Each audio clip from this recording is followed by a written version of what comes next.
प्रार्थना करू. हे सर्वसमर्थ थोर आणि पैशाश परमेश्वरा देव बाप्पा, आजच्या या भक्तीच्या सुदीनी प्रभू तू आम्हाला तुझ्या पवित्र मंदिरामध्ये घेऊन आलास. आम्ही तुझे उपकार मानतो, तुला आपण धन्यवाद देतो. जिवंताच्या भूमीवर तू आम्हाला ठेवलंस आणि तुझी सेवा, तुझी स्तुती, तुझं गौरव हे देवप्पा तू आम्हाद्वारे करून घेत आहेस. म्हणून आम्ही तुझे उपकार मानतो, तुला आम्हाला धन्यवाद देतो. आमच्या महाराष्ट्र राज्याला, आमच्या देशाला पाऊस पाणी पुरेसा तू देत आहेस, म्हणून आम्ही तुझे उपकार मानतो. प्रभूजी तुला आम्हाला धन्यवाद देतो. देवप्पा, तुझ्या वचनाची सेवा करत असताना हे प्रभू तू आम्हाबरोबर राहा. तुझा गौरव तो आम्हाद्वारे करून घे. काही चुकल्यास देवप्पा तू आम्हाला क्षमा कर. तुझं वचन आमच्या अंतःकरणात रुजू दे.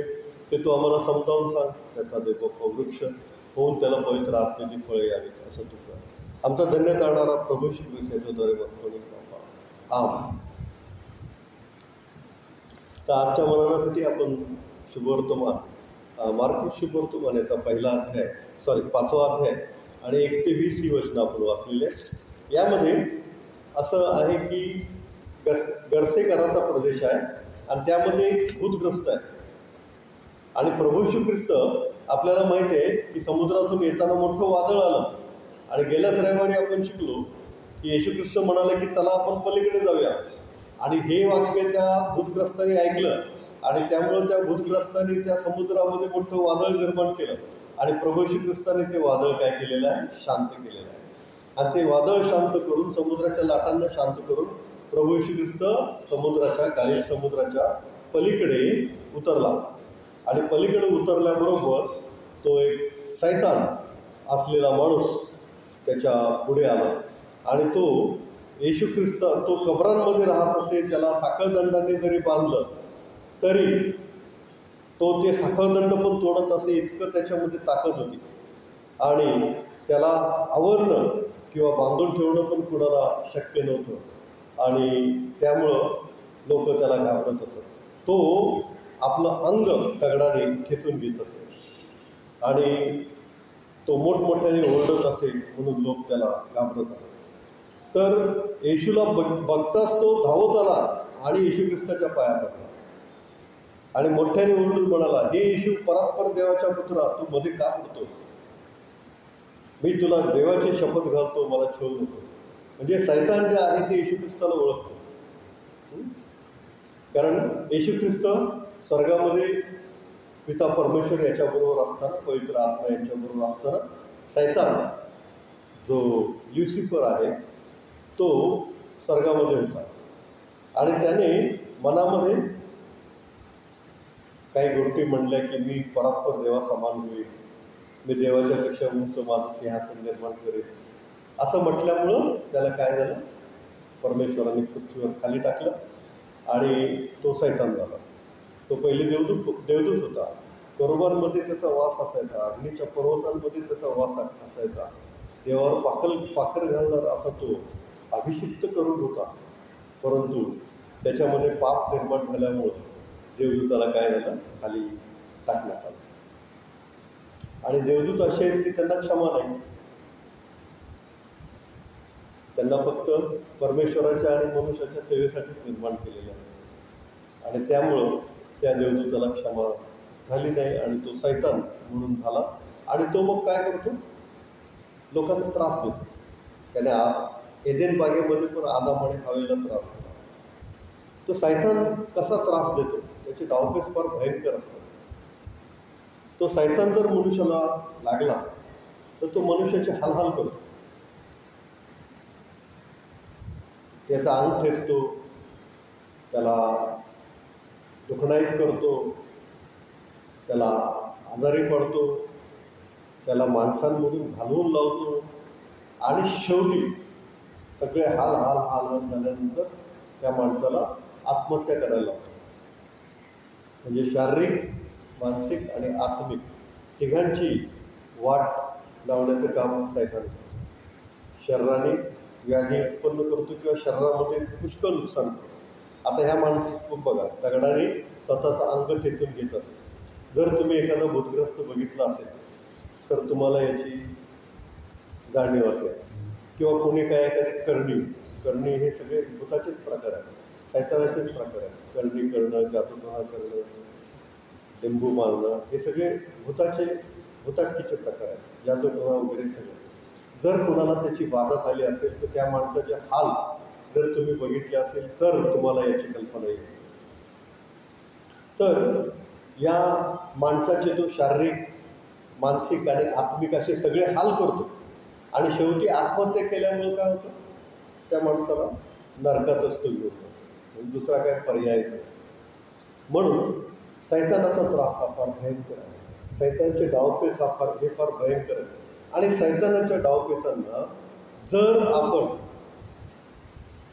वश व्हायचं नसेल किंवा त्याची बाधा आपल्यावर होऊ द्यायची नसेल, एकच पर्याय प्रभू येशू ख्रिस्ताकडे येणं, त्याच्याकडं अधिक त्याच्यामध्ये त्याच्याबरोबर त्याच्यासाठी अधिक वेळ आपण खर्च करणे, घालवणे, हे आपण केलं पाहिजे, नाही का.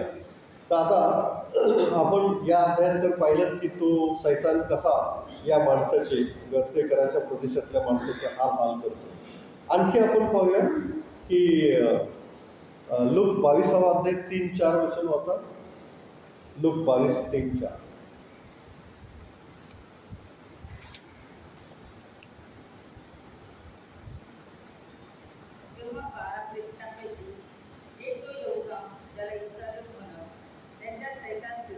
हा, यहुदा इस्करियोतमध्ये सैतान शिरला.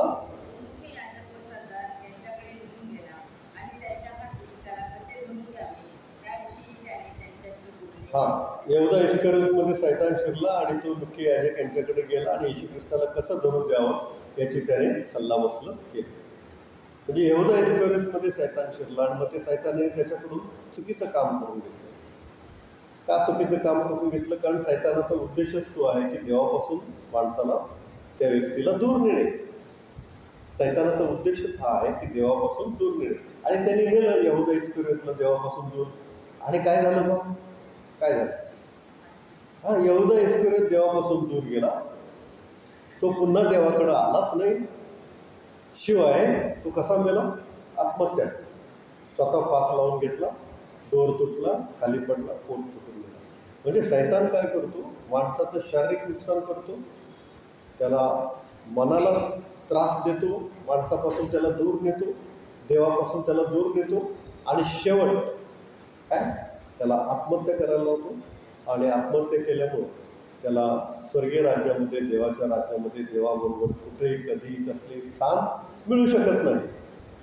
कारण देवाने दिलेले शरीराचा आणि आत्म्याचा नाश करणं हे देवाला आवडत नाही. आणि आत्महत्या म्हटलं की दुसरा काही पर्यायच नाही नरकाशिवाय, असं आहे. आणि आपल्याला माहिती आहे, एदेन बागेमध्ये पण या सैतानाने आदामाने हवेला फसवलं, आहे की नाही? कसं फसवलं?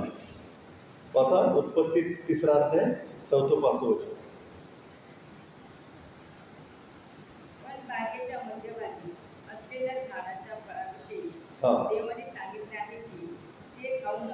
हा, बागेच्या मध्यभागी असलेल्या झाडाचं फळ खाऊ नका असं देवाने सांगितलं. हा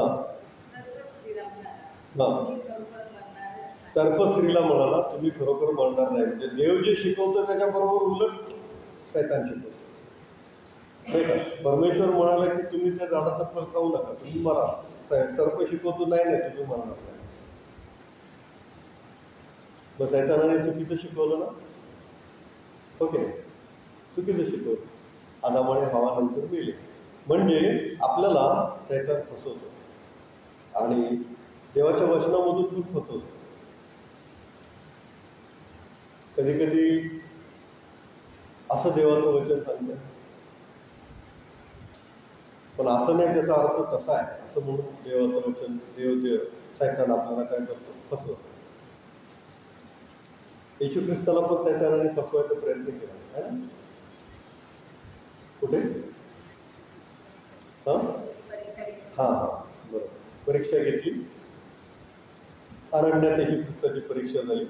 तेव्हा मग तो असं लिहिलंय शास्त्रामध्ये, तू उडी टाक, देवदूत तुला जलून धरतील. स्तोत्र 91चा आधार घेतला त्याने. हां, परंतु प्रभू येशू ख्रिस्त म्हणतो की तू आपला देव परमेश्वर याची परीक्षा पाहू नको, हो की नाही.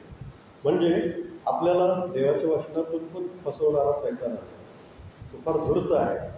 आणि त्याने एकदा मनाचा कब्जा घेतला की त्यातून सोडवणारा फक्त येशू ख्रिस्त, बाकी कोण. त्यामुळे आपण अधिकाधिक येशू ख्रिस्ताच्या सानिध्यात राहिलं तर सैतानाची बाधा आपल्याला होणार नाही. आताच मी तुम्हाला सांगितले की सैतान हा आपल्या शरीराचे हाल करतो. हा मनुष्य कबरांमध्ये राहायचा, दगडाने आणून तिथून घ्यायचा. मनाचे हाल करतो, कारण तो आपल्याला माणसांमध्ये राहू देत नाही. तो आपल्याला माणसांपासून, देवापासून दूर देतो. आणि आत्म्याचे हाल करतो, म्हणजे त्या माणसाला शेवटी आत्महत्या करण्यास प्रवृत्त करतोच, आत्महत्या करायला लावतोच, आणि त्यामुळं त्याचा आत्मा नरकामध्ये जातो. त्यामुळं जर तुम्ही बघितलं असेल काही भूतग्रस्त, तर निश्चितच तुम्हाला या गोष्टींचा अनुभव आला असेल. पण परमेश्वर हे सगळं वादळ शांत करून पलीकडच्या गर्सेकराच्या प्रदेशात गेला. कारण या प्रभू श्री ख्रिस्ताला तो जो भूतग्रस्त आहे तो अमोल वाटला. काय वाटला? अमोल वाटला. का? तर त्याच्या आत्म्याचा नाश होऊ नये अशी प्रभू श्री ख्रिस्ताची काय होती? इच्छा होती. आणि म्हणून येशू ख्रिस्त ते वादळ आलं तरी ते वादळ शांत करून पलीकडे गेलेलाच आहे. आणि तो त्या भूतग्रस्ताशी त्याचं एन्काउंटर त्यांनी केलेलंच आहे. आणि मग तो भूतग्रस्त जेव्हा त्याच्याजवळ आला तेव्हा त्याने काय केलं? की त्या सैन्य होतं त्याच्यामध्ये, आहे ना, काय होतं? सैन्य. हा एक माणूस जो आहे तो एखाद्या युद्धाच्या तिथं सैन्य मरून पडली, तिथं कुठंतरी गेला असेल, पुष्कळ लोक मरून पडले, सैन्य मरून पडले. त्या सैन्य युद्धातच मारलं जातं. कुठलं तरी युद्ध झालं असेल, तिथं हा गेला असेल, आणि त्यांचे अशुद्ध आत्मे जे शरीरातून बाहेर येतात, आत्मे जे शरीरातून बाहेर येतात, त्यांनी त्याच्यामध्ये शिरकाव केला असेल. आणि त्यामुळे त्याच्यामध्ये काय आहे? ते सैन्य आहे. आणि येशू ख्रिस्त मग त्या सैन्याला आज्ञा करतो की त्या डुकरांच्या कळपामध्ये जा. का? तर हा माणूस अमोल आहे. वाचूया एक वचन, यशया 43:4. यशया 43वा अध्याय 4थं वचन.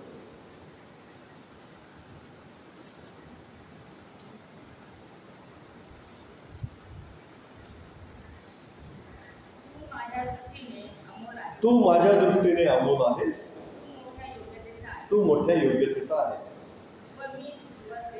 हा, व मी तुझ्यावर प्रेम करतो. हा, म्हणून तुझबद्दल व तुझ्या जीवाबद्दल मी राष्ट्र देईल. देवाची स्तुती असो. यशया 43:4 काय म्हटलेलं? तू माझ्यासाठी अमोल आहेस. तर आपण परमेश्वरासाठी अमोल आहोत. हा भूतग्रस्त सुद्धा प्रभू श्री ख्रिस्तासाठी अमोल आहे.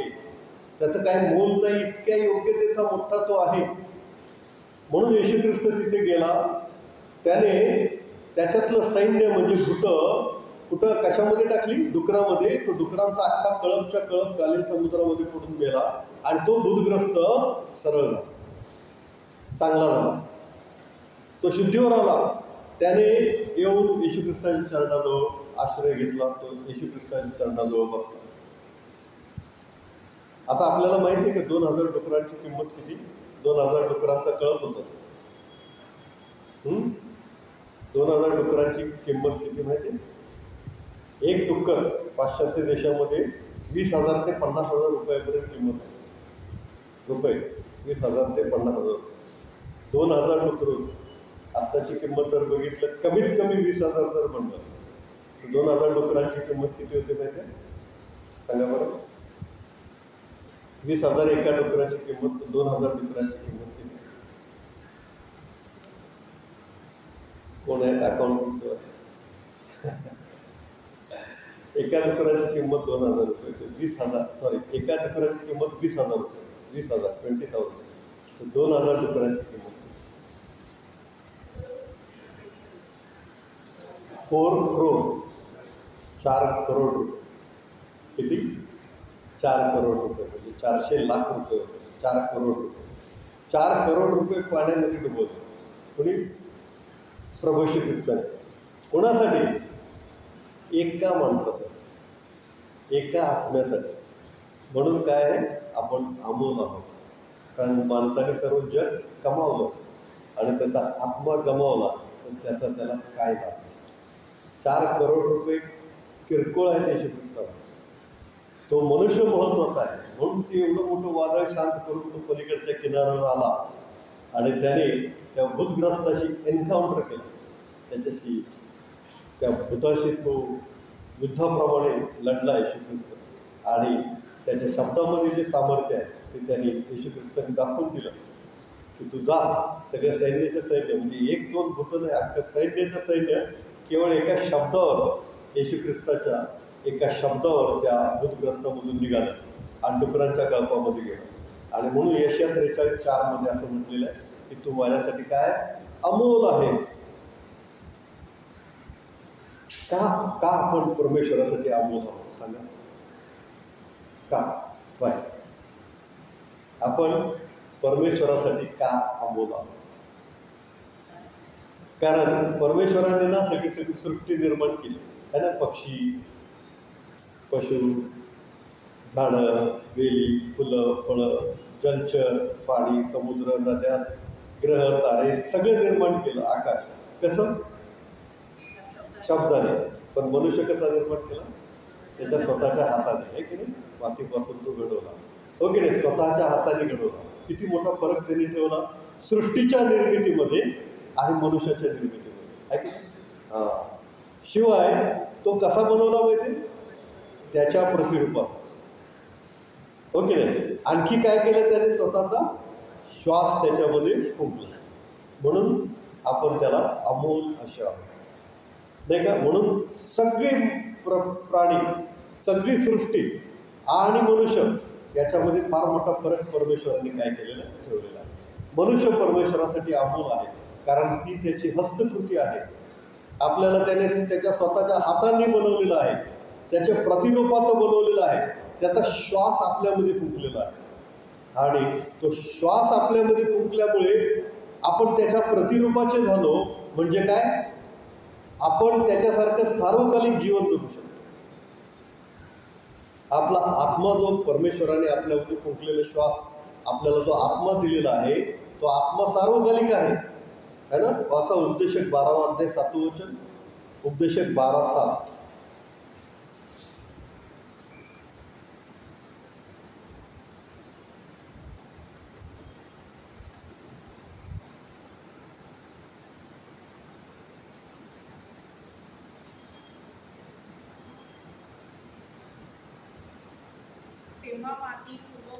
तेव्हा माती पूर्ववत मातीच मिळेल आणि देवाने दिलेला आत्मा त्याचकडे परत जाईल. आणि देवाने दिलेला आत्मा त्याचकडे परत जाईल. हे आहे प्रतिरूप. कारण देवाने जो आत्मा दिलेला आहे तो सार्वकालिक आहे. प्राण्यांचं तसं नाही, त्यांचा आत्मा मातीत जातो, शरीर पण मातीतच जातं. परंतु मनुष्याचा आत्मा मात्र परमेश्वराकडे जातो. आणि मग त्या आत्म्याला मग दोन पर्याय आहेत, एक तर स्वर्गीय राज्यामध्ये, नाही तर नरकाच्या अग्नीमध्ये. परंतु त्या आत्म्याला पुन्हा मरण नाही. म्हणजे नरकाचं जे आहे ते आत्म्याचं दुसरं मरण असं म्हटलेलं आहे बायबलमध्ये. नरकामध्ये तो जळत राहणार किंवा स्वर्गामध्ये प्रभू श्री ख्रिस्ताच्या प्रकाशामध्ये तो अनंत काळासाठी राहणार. हे आहे प्रतिरूप. हे आहे प्रतिरूपाचा अर्थ. प्रतिरूपाचा अर्थ म्हणजे परमेश्वराचा आत्मा जसा सर्व काळ टिकणारा आहे, देव आत्मा आहे, तसा मनुष्याचा आत्मा पण त्याने जो दिलेला आहे तो सर्व काळ टिकणार आहे, तो नाश पावत नाही. आणि म्हणून आपण त्याच्यासाठी अमोल आहोत. त्याने आपल्याला स्वतःच्या हाताने बनवलेलं आहे, त्याने आपल्याला त्याच्या प्रतिरूपाचं बनवलेलं आहे. तो जसा अनंत आहे तसा मनुष्याचा आत्माही अनंत आहे आणि त्याने आपल्याला त्याचा श्वास फुंकून बनवलेला आहे. म्हणून यशया 43:4 असं म्हटलेलं आहे की तू माझ्यासाठी काय आहेस? अमोल आहेस.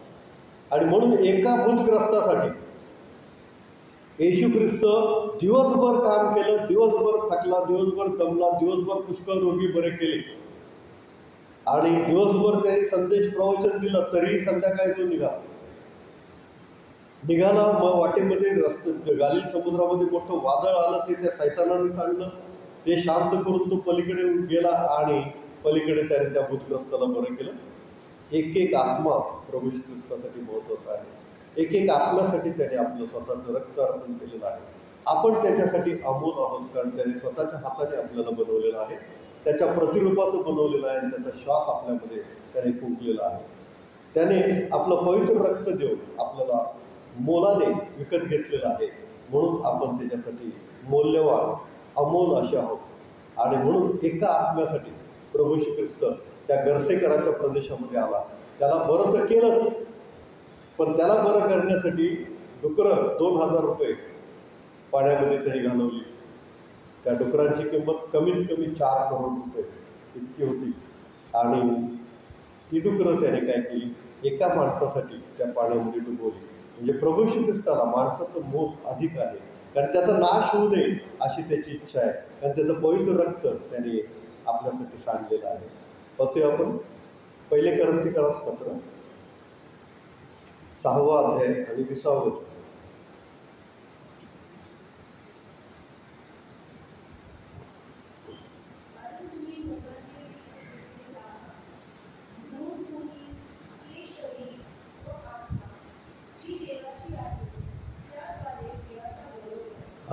तुम्ही मोलाने त्याचं रक्त देऊन विकत घेतलेले आहात. म्हणजे प्रभू श्री ख्रिस्ताने आपलं अनमोल रक्त देऊन आपल्याला विकत घेतलेलं आहे.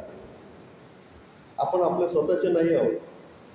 जो कोणी प्रभू श्री ख्रिस्तावर विश्वास ठेवतो त्याला प्रभू श्री ख्रिस्ताने आपलं स्वतःचं अनमोल रक्त, पवित्र रक्त, ते मनुष्यापासून बनवलेलं नाही, असं पवित्र रक्त, अनमोल रक्त देऊन आपल्याला विकत घेतलेलं आहे. आणि म्हणून आपण त्याच्यासाठी अमोल आहोत. आपण त्याचं प्रतिरूप आहोत. आपल्याला त्याने स्वतःच्या हाताने बनवलेला आहे. त्याचा श्वास आपल्यामध्ये त्याने फुंकलेला आहे. आणि जो आत्मा आपल्याला दिलेला आहे तो अमर आहे, त्याला नाश नाही, त्याला अनंत काळचं जीवन आहे. म्हणून आपण त्याच्यासाठी काय आहोत, अमोल आहोत. एक एक आत्मा प्रभू श्री ख्रिस्तासाठी अमोल आहे.